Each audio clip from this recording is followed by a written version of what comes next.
আমরা এখানে দেখতে পাচ্ছি যে আমাদের এখানে কিছু ইলেকট্রিক্যাল উপকরণ আছে, একটি ব্যাটারি আছে, রেজিস্টর আছে এবং একটি লাইট বাল্ব আছে। এখন আমরা যদি ব্যাটারি থেকে রেজিস্টরে সংযোগ দিই তারের মাধ্যমে, তার থেকে লাইট বাল্বে এবং লাইট বাল্ব থেকে পুনরায় আবার ব্যাটারিতে সংযোগ দিই, তাহলে কিন্তু এখানে একটা চক্রাকার বৃত্ত তৈরি হলো। মানে ইলেকট্রনগুলো কিন্তু ব্যাটারি থেকে বের হয়ে রেজিস্টরের মধ্যে প্রভাবিত হয়ে পুনরায় লাইটের মধ্যে গিয়ে অতিরিক্ত ইলেকট্রনগুলো কিন্তু আবার ব্যাটারিতে ফেরত আসবে। কারণ ইলেকট্রনগুলো যখন লাইটের মধ্যে যাবে তখন লাইট জ্বলে উঠবে এবং কিছু ইলেকট্রন এখানে কনজামশন হবে। মানে লাইট কিছু ইলেকট্রনকে ব্যবহার করেই তো আলো তৈরি করবে। তো এরপরে অতিরিক্ত যে ইলেকট্রনগুলো থাকবে সেগুলো কিন্তু আবার ব্যাটারিতে ফেরত আসবে। তো এইভাবে কিন্তু ইলেকট্রনগুলো এই তারের মধ্যে দিয়ে যে ঘুরতে থাকবে, এই যে চক্র, সেই চক্রকে বলা হয় সার্কিট। তো এখানে কিন্তু আমরা উপকরণগুলোকে একটি নির্ধারিত পদ্ধতিতে সংযুক্ত করেছি এবং ইলেকট্রনগুলো যেন চক্রাকারে ঘুরে আবার সোর্সে, মানে পাওয়ার সোর্সে ফেরত আসতে পারে সেটা নিশ্চিত করেছি। তাই এটিকে আমরা একটি সার্কিট বলবো। তো সার্কিট তৈরি করার জন্য আমাদেরকে সর্বপ্রথম একটি সার্কিট ডায়াগ্রাম তৈরি করতে হয়। মানে বিষয়টা অনেকটা এরকম যে আমরা যদি কোনো একটি স্থাপনা বা বিল্ডিং তৈরি করি বা কোনো একটি মেশিন তৈরি করি, তো এই জন্য কিন্তু আমাদের আগে একটা ড্রয়িং বা পরিকল্পনা তৈরি করতে হয় এবং এই ড্রয়িং বা ব্লু প্রিন্ট বা পরিকল্পনা সে অনুসারে কিন্তু আমাদের সেই স্থাপনা বা মেশিন বা কোনো একটা কার্যক্রম সম্পাদন করতে হয়। তো সার্কিটও সেরকম একটি প্রক্রিয়ার অংশ, যে কোনো একটি সার্কিট ডিজাইন করার জন্য বা তৈরি করার জন্য আমাদের প্রথমে একটি সার্কিট ডায়াগ্রাম তৈরি করতে হয়। তো আমরা এখানে কিছু সার্কিট ডায়াগ্রামের নমুনা দেখতে পাচ্ছি। যেমন আমরা যদি বাম পাশে লক্ষ্য করি তাহলে আমরা দেখব একটি হ্যান্ড ড্রয়িং এবং সেখানে একটা ব্যাটারি দেখা যাচ্ছে, ব্যাটারির পজিটিভ এবং নেগেটিভ প্রান্ত, এবং সাথে আমরা একটা রেজিস্টার দেখতে পাচ্ছি। রেজিস্টারের পজিটিভ নেগেটিভ প্রান্ত দেখানো হচ্ছে, যদিও রেজিস্টারের আসলে কোনো মানে পজিটিভ নেগেটিভ প্রান্ত নাই, বা বোঝার সুবিধার্থে এখানে আমরা পজিটিভ এবং নেগেটিভ দেখানো হয়েছে রেজিস্টারে। সাথে একটি ল্যাম্প দেখানো হয়েছে। তো এই যে ব্যাটারির সাথে রেজিস্টার সংযোগ দেওয়া হয়েছে এবং আমাদের আগের উদাহরণের মতো ব্যাটারির সাথে রেজিস্টার সংযোগ দেওয়া হয়েছে এবং রেজিস্টারের সাথে ল্যাম্পের এক প্রান্ত সংযোগ করা হয়েছে এবং ল্যাম্পের অপর প্রান্ত থেকে কানেকশন বের করে কিন্তু ব্যাটারিতে সংযোগ দেওয়া হয়েছে। তো আমরা যদি এই যে কানেকশন, এই কানেকশনকে যদি আমরা সার্কিট ডায়াগ্রামে কনভার্ট করি, তাহলে ব্যাটারিকে কিন্তু আমরা একটা চিহ্নর আকারে প্রকাশ করতে পারি, যেটা আমরা এই ডান পাশে দেখতে পাচ্ছি যে ব্যাটারিকে একটা চিহ্নর আকারে প্রকাশ করা হয়েছে। এই চিহ্নতে কিন্তু প্লাস দেওয়া হয়েছে, মাইনাস দেওয়া হয়েছে, এবং এই চিহ্নকে যদি আমরা একটু ভালোভাবে লক্ষ্য করি তাহলে দেখতে পাবো এই চিহ্নের এক অংশে একটু বড় দাগ দেওয়া আছে এবং আরেক অংশে ছোট দাগ দেওয়া আছে।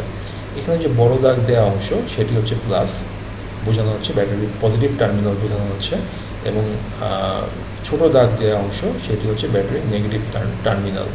আমরা জানি যে ব্যাটারির পজিটিভ এবং নেগেটিভ দুটো টার্মিনাল আছে, সেই টার্মিনালগুলোকেই কিন্তু এই প্লাস এবং মাইনাস চিহ্ন দ্বারা দেখানো হয়েছে। আবার আমরা নিচের ডায়াগ্রাম যদি লক্ষ্য করি সেখানেও কিন্তু একই রকমভাবে ব্যাটারির একটা চিহ্ন দেখানো হয়েছে। তো ব্যাটারির এরকম চিহ্ন আছে, পজিটিভ, আমরা এখানে দুটো চিহ্ন দেখতে পাচ্ছি। একই রকমভাবে রেজিস্টারকে কিন্তু একটা চিহ্নের সাহায্যে প্রকাশ করা হয়েছে। আবার নিচের সার্কিট ডায়াগ্রামে রেজিস্টারকে আরেকটু ভিন্নভাবে প্রকাশ করা হয়েছে। এরকম কিন্তু রেজিস্টারের জন্য চিহ্ন বিদ্যমান আছে। আবার এখানে যে লাইট বা ল্যাম্পকে কিন্তু এখানে একটা চিহ্নের সাহায্যে প্রকাশ করা হয়েছে, এলইডি লেখা হয়েছে। তো এখানে আমরা বুঝতে পারছি যে এই যে ফিজিক্যাল যে কম্পোনেন্টগুলো, মানে ফিজিক্যাল ব্যাটারি, রেজিস্টার, ল্যাম্প, এই ফিজিক্যাল উপকরণগুলোকে কিন্তু চিহ্নের সাহায্যে প্রকাশ করে লাইনের মাধ্যমে সংযুক্ত করা হয়েছে এবং একটি ড্রয়িং তৈরি করা হয়েছে। আমরা এই ড্রয়িংকেই কিন্তু সার্কিট ডায়াগ্রাম বলবো। যে এখানে প্রতিটা উপকরণ, ইলেকট্রনিকের যে উপকরণগুলো আছে যেমন রেজিস্টার, ক্যাপাসিটর, ডায়োড, রিলে ইত্যাদি, সবগুলো উপকরণের জন্যই চিহ্ন আছে এবং সেই চিহ্নগুলো ব্যবহার করে সঠিকভাবে যদি কানেকশন তৈরি করা হয়, সেই কানেকশনই হবে সার্কিট ডায়াগ্রাম। তো আমাদেরকে কোনো একটি সার্কিট ডিজাইন করার জন্য অবশ্যই এই চিহ্নগুলো জানতে হবে, যে বিভিন্ন চিহ্নগুলো আছে সেই চিহ্নগুলো আমাদেরকে জানতে হবে এবং এই চিহ্নগুলো কীভাবে ব্যবহার করতে হয় সেগুলো আমাদেরকে শিখতে হবে। মানে এখানে কিছু এর ফলে কিছু সুবিধা আছে। সুবিধা হচ্ছে যে আমরা যে সার্কিট ডায়াগ্রাম তৈরি করব, যদি আমরা সঠিক চিহ্ন ব্যবহার করে ডায়াগ্রাম তৈরি করি, তাহলে আমাদের ডায়াগ্রামগুলো কিন্তু অন্য ইঞ্জিনিয়ার বা অন্য যারা ডিজাইনার তারা কিন্তু পড়তে পারবে। আবার অন্যরা যে ডায়াগ্রাম তৈরি করবে আমরা কিন্তু সেই ডায়াগ্রামগুলো পড়তে পারবো এবং সেই অনুযায়ী সার্কিট ডিজাইন করতে পারবো। যার ফলে আমরা যদি এই ডায়াগ্রামকে পড়তে পারি, মানে চিহ্নগুলোকে পড়তে পারি, কোন চিহ্নের মানে কি এবং এই কানেকশনগুলো হয়েছে, কানেকশনগুলোর মানে কি, এগুলো যদি আমরা বুঝতে পারি, তাহলে কিন্তু আমরা অন্যের নিজেরা সার্কিট ডিজাইন করতে পারবো, প্লাস অন্যের ডিজাইনকেও কিন্তু আমরা বুঝতে পারবো। তো বিষয়টি আমরা পরবর্তী লেকচারগুলোতেও আমরা আরও বিস্তারিতভাবে জানবো, প্রতিটা উপকরণ সম্পর্কে আমরা জানবো এবং তাদের ব্যবহার সম্পর্কে যখন আমরা জানবো, তখন কিন্তু সাথে সাথে আমরা এই ডায়াগ্রাম কীভাবে অঙ্কন করতে হয় বা এই ডায়াগ্রাম দিয়ে কীভাবে সার্কিট ডিজাইন করতে হয় সেগুলো কিন্তু আমরা প্র্যাকটিক্যালি দেখব। তো যাই হোক, এখন আমরা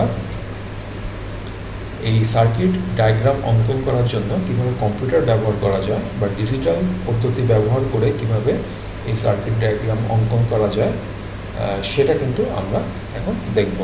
এবং এই জন্য আমরা একটা সফটওয়্যার ব্যবহার করব। সেই সফটওয়্যারের নাম হচ্ছে মাল্টিসিম। মাল্টিসিম সারা বিশ্বে খুব একটা জনপ্রিয় সফটওয়্যার এবং বিভিন্ন এডুকেশনাল বা ইন্ডাস্ট্রি কাজ করার জন্য এই মাল্টিসিম সফটওয়্যার ব্যবহার করা হয়ে থাকে। এটি তৈরি করেছে ন্যাশনাল ইনস্ট্রুমেন্ট নামে একটি প্রতিষ্ঠান এবং এই জন্য একে বলা হয় নি মাল্টিসিম, নি মানে ন্যাশনাল ইনস্ট্রুমেন্ট মাল্টিসিম। তো আমরা এখানে কিছু কিছু ডিজাইন করার জন্য বা সিমুলেশন করার জন্য মাল্টিসিম ব্যবহার করব। এছাড়াও আমরা আরেকটি সিমুলেশন ব্যবহার করব। এখন আমরা মাল্টিসিম ব্যবহার করে কীভাবে সার্কিট ডায়াগ্রাম তৈরি করা যায় সে সম্পর্কে দেখব। এখানে আমরা মাল্টিসিম সফটওয়্যার দেখতে পাচ্ছি।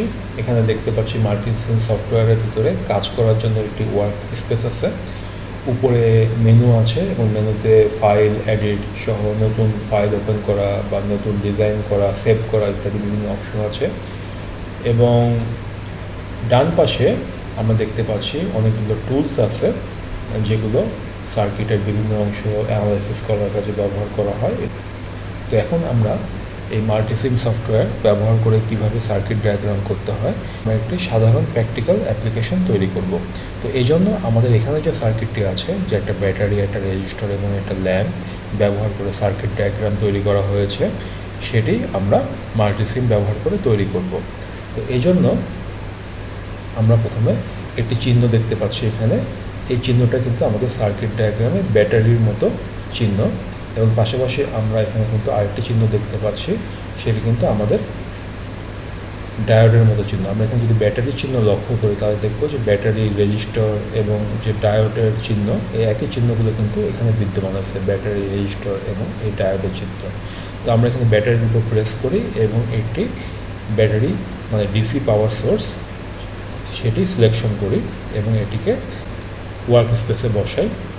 এরপর আমাদেরকে এলইডি সিলেকশন করতে হবে। আমরা এখান থেকে একটি এলইডি সিলেকশন করি এবং একে বসাই ওয়ার্ক স্পেসে। এরপরে আমরা রেজিস্টারের উপর ক্লিক করে আমরা একটি রেজিস্টার সিলেকশন করি, রেজিস্টারকে আমরা স্ক্রিনে বসাই। এরপরে আমাদের প্রয়োজন হবে একটি গ্রাউন্ড এবং এই গ্রাউন্ড সাধারণত সার্কিটের যে ক্যালকুলেশন আছে সেটি করার ক্ষেত্রে আমাদেরকে সহায়তা করে। তো সার্কিট আমাদেরকে গ্রাউন্ড রাখতেই হবে। তো এখানে আমরা যে কম্পোনেন্টগুলো পেয়েছি সেগুলোর মান পরিবর্তন করি, ব্যাটারি এর মান পরিবর্তন করে আমরা এখানে 6 ভোল্ট দিয়ে দিই। এরপর রেজিস্টর এর যে মান আছে সেটিকে আমরা পরিবর্তন করি। এই উপকরণগুলোকে আমরা তারের সাহায্যে সংযুক্ত করি। প্রথমে ব্যাটারির পজিটিভ প্রান্ত থেকে একটি তার বের করে আমরা রেজিস্টরের সাথে যুক্ত করি। এরপর রেজিস্টরের অপর প্রান্ত থেকে তার বের করে আমরা সেটিকে এলইডি এর পজিটিভ প্রান্তের সাথে যুক্ত করি এবং এলইডি এর যে নেগেটিভ প্রান্ত আছে সেটিকে আমরা ব্যাটারি এর নেগেটিভ প্রান্ত এর সাথে যুক্ত করি। আমরা যদি লক্ষ্য করি তবে দেখতে পাবো যে এলইডির কিন্তু একটি প্রান্ত আছে যেখানে আমরা একটি লম্বা দাগ দেখতে পাচ্ছি, সেটি কিন্তু এলইডি এর নেগেটিভ প্রান্ত এর চিহ্ন। মানে এলইডির যে নেগেটিভ প্রান্ত আছে সেই প্রান্ত থেকে আমরা তার বের করে ব্যাটারির নেগেটিভ প্রান্ত এর সাথে যুক্ত করেছি এবং এলইডির পজিটিভ প্রান্তকে আমরা রেজিস্টরের সাথে যুক্ত করেছি। এরপরে আমরা গ্রাউন্ডকে সার্কিটের সাথে কানেক্টেড করে দিলাম। এখন যদি আমরা সার্কিটের সিমুলেশন রান করি তবে আমরা দেখতে পাচ্ছি যে এখানে কিন্তু এলইডি গ্লো করেনি, মানে এলইডি কিন্তু জ্বলে ওঠেনি, মানে আমাদের সার্কিটে কোনো একটি সমস্যা রয়েছে। আমরা যদি এই সার্কিটকে পর্যবেক্ষণ করি তবে দেখতে পাবো যে এখানে আমরা যে রেজিস্টার ব্যবহার করেছি তার মান হচ্ছে 2.25 কিলো ওহম, মানে এর মান অনেক বেশি, যার ফলে সার্কিটের তারের মধ্যে এত পরিমাণে বাধা তৈরি হয়েছে যে 9 ভোল্ট ব্যাটারি থেকে যে ইলেকট্রনগুলো বের হচ্ছে সেগুলো কিন্তু এই এলইডি পর্যন্ত পৌঁছাতে পারছে না, যার ফলে এলইডি যথার্থ পরিমাণে বিদ্যুৎ না পাওয়ার ফলে সে জ্বলতে পারছে না। তো এখানে রেজিস্ট্যান্সের মান অনেক বেশি। তো আমরা এখানে যদি রেজিস্ট্যান্সের মান কমিয়ে দেই এবং এই মানকে আমরা করে দেই 220 ওহম।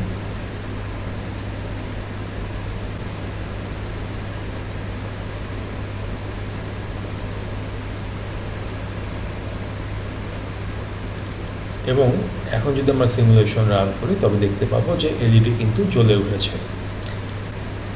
এখানে সঠিক মানের রেজিস্ট্যান্স ব্যবহার করার ফলে আমরা যদি এখানে যদি পুনরায় আবার রেজিস্ট্যান্সের মানকে বৃদ্ধি করে দিই 2.2 কিলো ওহম এবং সিমুলেশন রান করি তবে কিন্তু এলইডি আবার বন্ধ হয়ে যাচ্ছে, মানে যথার্থ পরিমাণে সে বিদ্যুৎ পাচ্ছে না, ইলেকট্রনগুলো এই এলইডির কাছে পৌঁছাতে পারছে না। এবং আমরা যদি এর মানকে আবার কমিয়ে 220 করে দেই এবং সিমুলেশন রান করি তাহলে কিন্তু আমরা দেখতে পাবো এলইডি কিন্তু আবার গ্লো করছে, মানে এলইডির মধ্যে ইলেকট্রন প্রবাহ হচ্ছে। তো এখানে একটি প্রশ্ন তৈরি হতে পারে যে এই সার্কিটের মধ্যে আমাদের রেজিস্টার ব্যবহার করার কী প্রয়োজন, কারণ ইলেকট্রনগুলোকে যদি আমরা এলইডির এখানে আসতে দেই তাহলে তো এলইডিগুলো হতে পারে, মানে রেজিস্ট্যান্স তো এখানে ইলেকট্রনগুলো প্রবাহ তৈরি হতে বাধা তৈরি করছে, তাহলে আমাদের এখানে রেজিস্ট্যান্স ব্যবহার করার কী প্রয়োজন। মূলত আমাদের সার্কিটে এখানে রেজিস্টার ব্যবহার করতে হয়েছে এলইডিকে নিরাপত্তা দেওয়ার জন্য, মানে 9 ভোল্ট ব্যাটারি থেকে এত পরিমাণে ইলেকট্রন তৈরি হয় যে সেগুলো এই ছোট এলইডি এর পক্ষে চাপ নেওয়া সম্ভব না। এই এত পরিমাণে ইলেকট্রন যদি এই এলইডির ভিতর দিয়ে প্রভাবিত হয় তবে কিন্তু এই এলইডি পুড়ে যেতে পারে, গরম হয়ে পুড়ে যেতে পারে। তো এই জন্য যেন অনেক বেশি পরিমাণে ইলেকট্রন এলইডি এর মধ্যে দিয়ে না আসতে পারে সেজন্য আমরা এখানে একটি রেজিস্টার স্থাপন করেছি। সেই রেজিস্টার কিন্তু ইলেকট্রনগুলোকে মানে এলইডি এর কাছে যেতে বাধা দেয়, কিন্তু আবার এত বেশি বাধা দেওয়া যাবে না যে কোনো ইলেকট্রনই পৌঁছাতে পারতেছে না। তো এই জন্য আমরা কী করেছি, সঠিক মানের রেজিস্টার এখানে আমরা স্থাপন করেছি যে পর্যাপ্ত সংখ্যক ইলেকট্রন এই এলইডির কাছে পৌঁছে যায় এবং অতিরিক্ত ইলেকট্রনগুলো রেজিস্ট্যান্স আটকে দেয়, যার ফলে এলইডি সুরক্ষিত থাকে।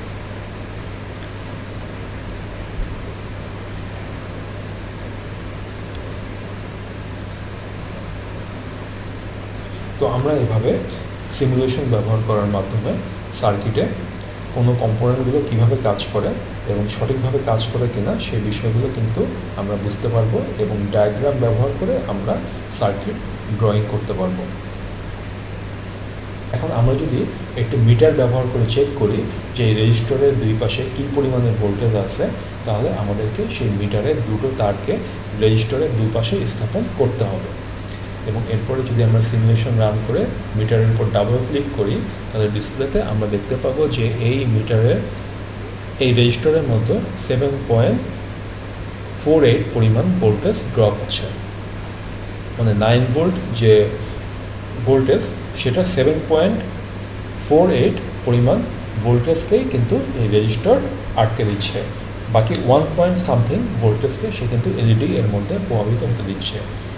এর পরিমাণ 1.6 এর কাছাকাছি এই পরিমাণের ভোল্টেজ এলইডি পাচ্ছে। তো অধিক পরিমাণের ভোল্টেজ কিন্তু এই রেজিস্টার আটকে দিচ্ছে এবং এলইডিকে নিরাপদ থাকতে সহায়তা করছে। এখন আমরা যদি জানতে চাই যে এই রেজিস্টরের মধ্যে দিয়ে কী পরিমাণে কারেন্ট প্রভাবিত হচ্ছে তাহলে কিন্তু আমরা এই মিটার ব্যবহার করে জানতে পারি, তবে এক্ষেত্রে কিন্তু আমাদের সার্কিটের তারের কানেকশন ব্রেক করতে হবে। এই জন্য আমরা মিটারকে আবার সিলেকশন করি এবং ব্যাটারি এবং রেজিস্টরের মধ্যে যে তারের কানেকশন আছে সেটিকে সরিয়ে দেই এবং সেখানে মিটারটি স্থাপন করি। তো এক্ষেত্রে ব্যাটারি থেকে যে ইলেকট্রনগুলো বের হবে সেগুলো কিন্তু আগে মিটারের মধ্যে প্রবেশ করবে এবং মিটার থেকে আবার পুনরায় বের হয়ে রেজিস্টরের মধ্যে দিয়ে যে এলইডির মধ্যে দিয়ে প্রভাবিত হবে। তো যার ফলে মিটার কিন্তু জানতে পারবে যে এই সার্কিটের মধ্য দিয়ে কী পরিমাণে ইলেকট্রন প্রভাবিত হচ্ছে। এখন আমরা যদি সিমুলেশন রান করি এবং মিটারের উপর ডাবল ক্লিক করে ডিসপ্লে অন করি এবং ডিসপ্লেতে আমাদের এখন সিলেকশন করতে হবে এ অপশন, মানে অ্যাম্পিয়ার। আমরা জানি কারেন্টের একক হচ্ছে অ্যাম্পিয়ার। তাহলে আমরা দেখতে পাবো এখানে 33 মিলি অ্যাম্পিয়ার পরিমাণ কারেন্ট কিন্তু প্রভাবিত হচ্ছে। তো এভাবে কিন্তু আমরা সার্কিট ডায়াগ্রামের ভিতরে ভোল্টেজ এবং কারেন্টের মান দেখতে পারি এবং এগুলোকে সার্কিট ডিজাইন করার কাজেও ব্যবহার করতে পারি। আমরা যদি মাল্টিসিম সফটওয়্যার ডাউনলোড করতে চাই তাহলে আমরা অনলাইনে মাল্টিসিম সফটওয়্যার ডাউনলোড করার জন্য সার্চ করতে পারি এবং বিভিন্ন লিঙ্ক থেকে আমরা কিন্তু মাল্টিসিম সফটওয়্যার ডাউনলোড করতে পারি।